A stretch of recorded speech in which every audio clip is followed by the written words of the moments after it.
Good morning, everybody. This is Tips with Steve Pebb again this morning. And thank you for watching. Now, I'm going to tell y'all that if you'll get on YouTube and you Google on YouTube or Google on anything, just Google, and you'll see that there's many ways to make your own do-it-yourself dirt for your vegetable plants if you grow them in tubs, in these containers. Now, I'm old and I ain't got time to be rooting around with a hoe and a shovel in the garden for weeds and hoeing weeds and all that. That's a lot of work. And I promise you this, I grow the best tomatoes and cucumbers and cabbage and bell peppers in southeast Oklahoma in these tubs by the way I do the soil. Now everybody, you get on there and you Google wherever you want and you see what these people say. These people say use this, that, this and that. Well, I'm going to show you what I do and how I do it. And I promise, if I do come back, which I will, this coming spring, this here is December 2024. I do my soil right now this early, or this late, or early, whatever you want to call it, in the year, because I do a lot of fishing. And I ain't got time to be messing around with this dirt during time to fish in the nice weather. So I do it now in December, and it's going to be ready. It's going to be ready when I get ready to go fishing. And I'm going to show you one thing. I use these right here, just stay right there. I get these at Lowe's. They're all different prices. The benefit of them is I'll put them on here. That tells me that I'm done with that tub. And also when you got them planted in the nice weather and the hot weather, that keeps your soil moist. People say use perlite. The perlite will keep your soil moist. Well, I use very little perlite, and the only reason I use perlite, not for the moisture, because the way I mix this, my soil will remain moist. I put a little bit of perlite just to help keep the soil where it don't compact like clay. I don't use clay. I use homemade soil and dirt, cow manure, goat manure. And I'll show you each little item I use here as I do this. I'm just going to make one tub for you, and they're all done made the same way when I finish. So what we're going to start with is I'm going to start with the topsoil mix. This little white stuff in here, the little white stuff is perlite, very little bit of perlite. And I just do that, just a little bit. That's topsoil there. Now what I'm going to do is I'm going to take some cow manure. Now, cow manure is good, but I ain't going to use a whole lot of cow manure. Now I got my buddy here, my buddy Tanner Duncan right here. He's my buddy. Tell him hello. Hi everybody. Tell him what your name is. My name is Tanner Duncan. Yeah, and he helps me. He's my right-hand man. My wife, my left-hand woman. And but we're gonna show you how we do this. Now I'm gonna mix this up just a little bit. Just mix it just a little bit, and that helps the soil out. Now what I'm gonna do, I'm gonna take. Let me borrow your shovel just a minute, and I'll let you shovel some more here in a second. Now what I'm gonna do. This is goat manure. You can see the goat pellets. Do not eat these goat pellets. Which I know you ain't gonna eat it. It's a joke. Just trying to cheer y'all up. Now you mix that up just like that a little bit. Right? You mix it up. Now this goat manure really is good to keep your soil fertilized and where it don't clog together and get real hard. Now I'm going to use one more topsoil. Mix that in there like that. Now when I get halfway, one more cow manure.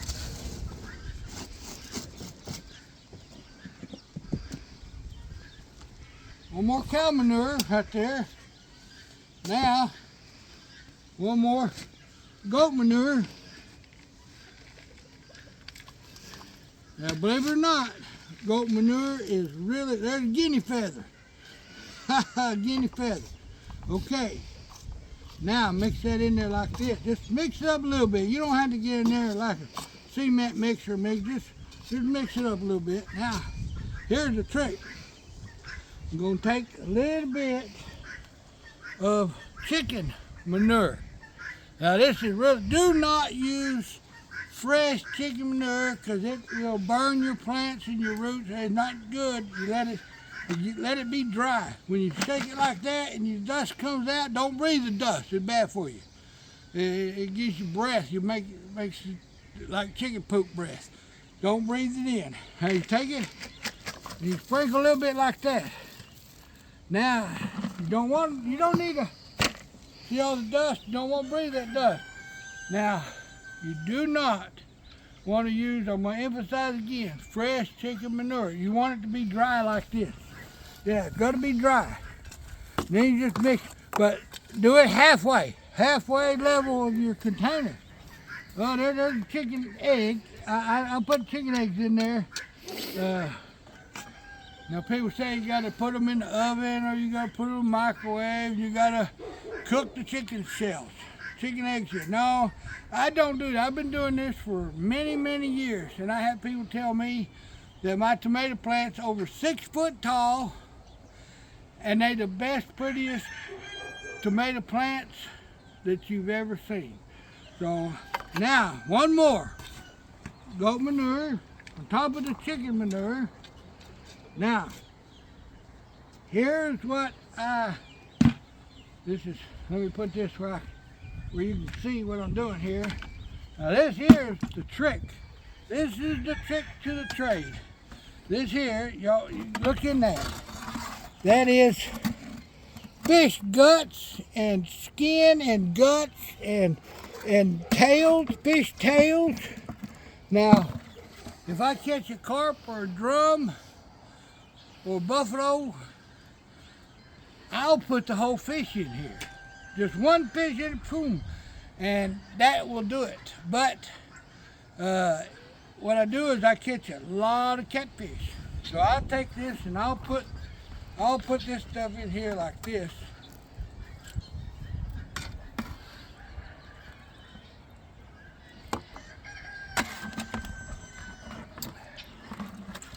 And there's the bait. I take off my hooks. I don't just throw my bait back. See, there's a minnow, a big minnow, from my cut bait fishing. And that's enough right there. That is enough. Now I'll use the rest of this. I use a lot of this on all. I use this fish guts on all my plants because it really does good. Now, what I'm going to do, here you can hold that if you want. Now I'm going to do it one more time again. Topsoil.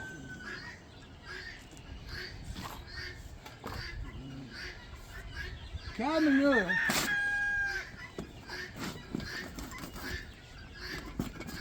See, my buddy here, he helped me. He's a good hand. He's a good help. He really is. He helps me a lot. Mix that up just a little bit. Now, one more.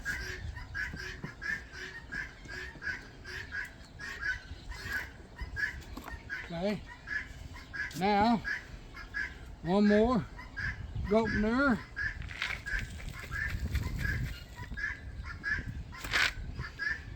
Now what I'm going to do, here's the trick. Oops. It's nasty now. You gotta get nasty. You gotta have you're gonna smell like fish guts.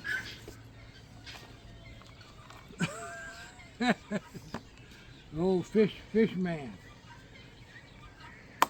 Old Tanner, he not only does he help me in the garden, he helps me fishing. He's a good fisherman. Now, here's the trick again. Now I'm going to take a little bit of bone meal. This bone meal,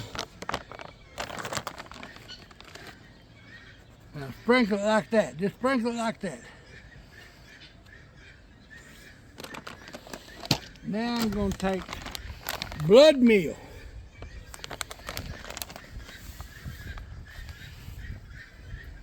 Now if the wind's blowing, you put it down low so the wind don't blow it off in the out of the tub. But if it does, it's okay, because what happens is it's going to get in your grass. Now this here is garden lime. Now this really helps your plants. Which really all of them help your plants. But I'm just telling you how I do this. You know, everybody does it different. You're going to see so many different people, the way they do things. Now I'm just going to put a little bit here. Whoops. Okay. Now, I'm going to tell you, Epsom salt. Epsom salt will help your tomato plants really go. The lime and Epsom salt helps keep that blossom bloom. Where the black spot that's on the bottom of your tomato plants, that helps prevent that. But it helps your other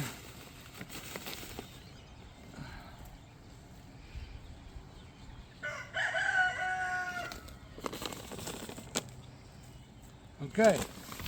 Now what I'm going to do, now I'm going to put one more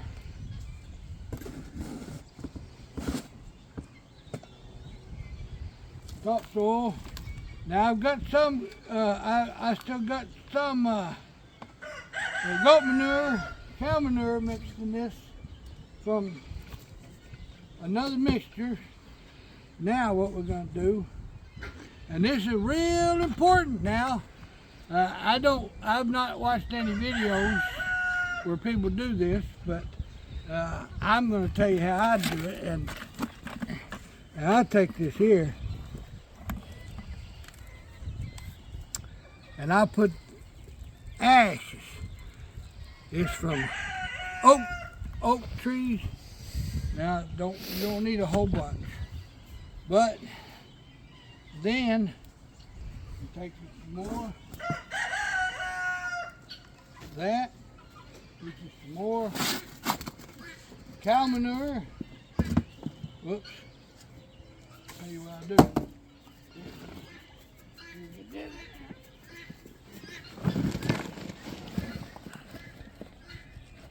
Okay. Now there's stuff that in there. Okay.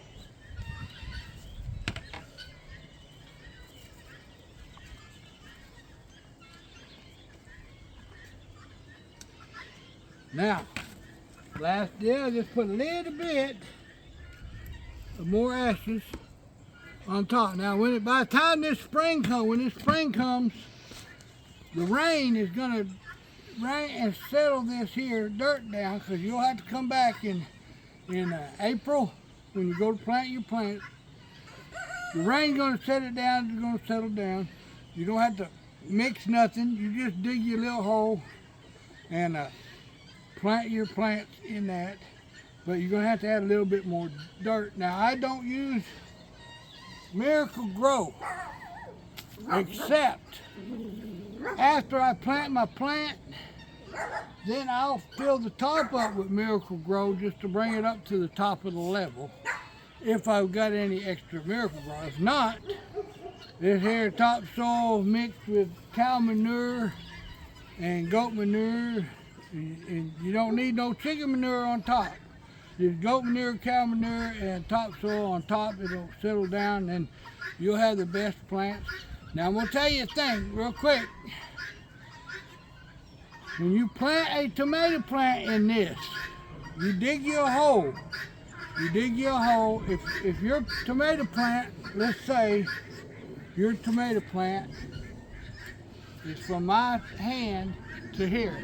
Let's say that tomato plant's that tall. What you do, you pinch off or cut off the 2 bottom leaves right here. There'll be 2 leaves right here. Remove them leaves real careful. Then you plant that tomato plant. Now here's your root. This is your root ball where my glove is. You plant that tomato plant almost the half of the whole complete tomato plant under the dirt. You leave this much tomato plant above the ground and almost half under the dirt, and you will end up having the best tomato plants in your neighborhood. You will be proud, and they will be so beautiful. They'll get so big, and I don't come back. I'll tell you what I do. I do not come back. Now, people say you got to mix something in eggshells or something in water, and then you let it soak and you let it sit. And banana peels, people say banana peels in water, and then you take the water and then you sprinkle the water in. That's too much trouble. You could be fishing instead of doing all that. You don't need it. This here has enough ingredients to make that plant grow as long as it's got moisture.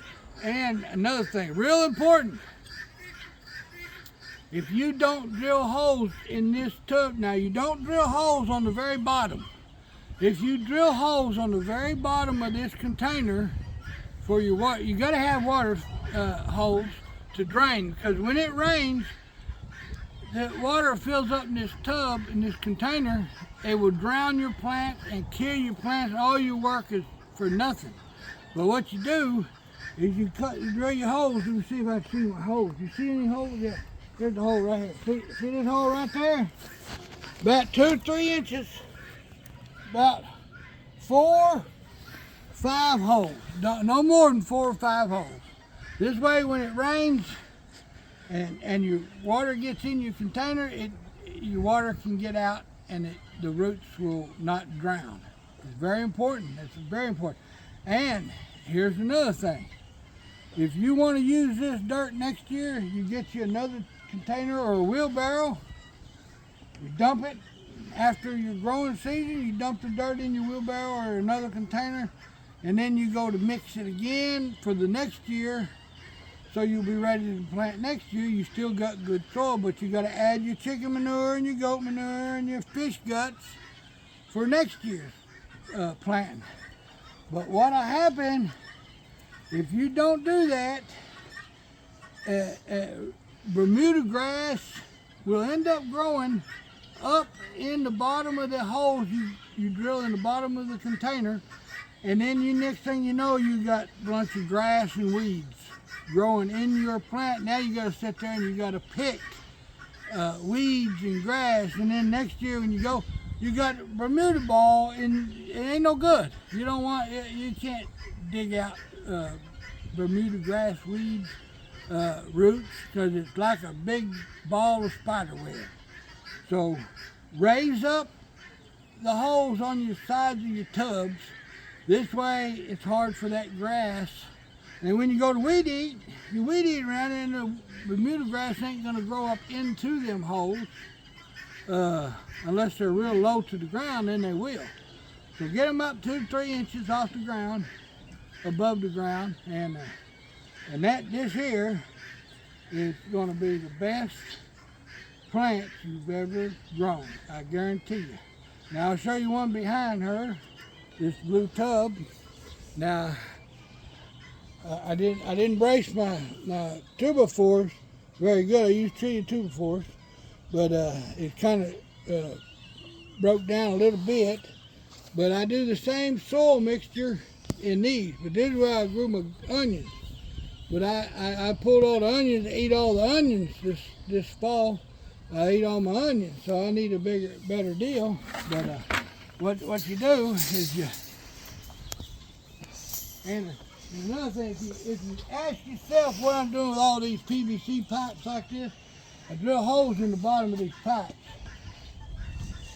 And I gotta see the little holes are hard to see, but I got a container under each one, under each hole, and then I got my pipe. I cut them so I can redo everything, and then I got a fixture on the very end of the hose. I hook my garden hose to it, and then I can turn it on, and it waters my plants on summer days when I need water instead of taking. I had one of them deals, water jug. I don't know what happened to it. One of the dogs cheated. Oh, here it is, right here under this. Yeah. Now you don't want to have to fill this up 15, 25 times to water your plants. You can turn your hose on and it drips out, and it's convenient and easy. And I guess that's about all I got for today. I want to thank you very much for watching my video. Now there's a bunch of different ways. Mine ain't the only way to do it, and mine ain't right. It just works good for me, and I'm not changing nothing because it works. It took me a bunch of times and a bunch of years to tweak this and figure out what's the best. This is the only way I can do it. I want to thank you. If you enjoyed this or you got anything from it, give a thumbs up, subscribe to the video. There's tips with Steve Pebb, and thank you, and God bless you people, and grow you some vegetables, because I can tell you one more thing before I leave. I promise you. You can grow your own tomato. You can grow your own cabbage. And you take that tomato and you take that cabbage and you put it there on the counter, and then you go to the store. You go to any store, Walmart, I don't care what, Handy Dandy, Jimmy Dean, Humpty Dumpty, it don't matter, Walmart, and you buy you a cabbage and you buy you a tomato and you cut them four open, and I promise you that store-bought cabbage and that store-bought tomato is not going to taste as good as the tomato and the cabbage that you grew. And cucumbers, man, I grow my cucumbers up. They grow up the fence. They grow up the panels. And they grow the top of, they go across there. And then when I go to pick my cucumbers, I go up here. What I did, I didn't pick my cucumbers like this. You know, go along, all along there. I got them spaced out. I got tomato, cucumber, cabbage. You know, in that red tub I grow my wife strawberries. Well, she likes strawberries. But this summer I show you a video, YouTube video on my garden here. You see what it looks like now, and wait till you see my plants this summer. And I tell you what, you will be impressed. Thank you. God bless you. Give me a thumbs up if you want to, if you like it, and say hi to my buddy Tanner Duncan. Make sure you like, Yeah. subscribe. Yeah, he wants you to give him a thumbs up and subscribe. And God bless you people. Thank you.